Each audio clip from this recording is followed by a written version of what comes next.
the rabbinic culture, which the Talmud and the Gemara established, creates a system that is breaking you down. It's like where one of the core rules is to not think. But they use things like reading in loops all the time, right? They'll peel, pull. You take like a word and you keep going deeper and deeper. Or the fact that you can't stand straight, like that has any relevancy in your life at all, except to crush you and to demoralize you. And that you have to be studying all day long. So if you're studying all day long, you don't really have time to work and to interact with people, to have even desires for that matter. And so you start to create a person who becomes more and more beat up, and it's too late. At a certain point, they just can't wake up anymore. It's like the frog in the boiling water, right? You take a frog and you throw him into the boiling hot water, he's just gonna jump out. But if you put him in lukewarm water and then you slowly raise the temperature, he actually won't notice the difference and he'll just die.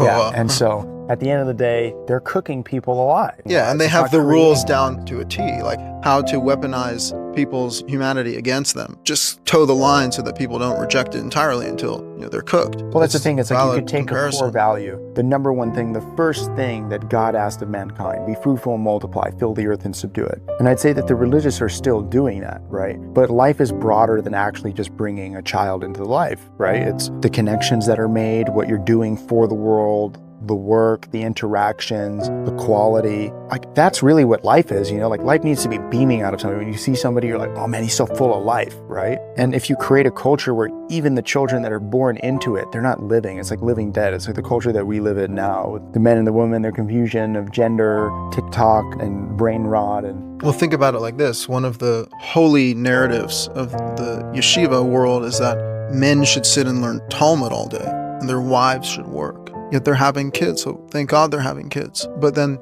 as you say, they're fulfilling be fruitful and multiply. But if there's so many distorted things going on and, the imbalance of male and female, how well is that going to end up? And so, yeah, it's these narratives that really harm people.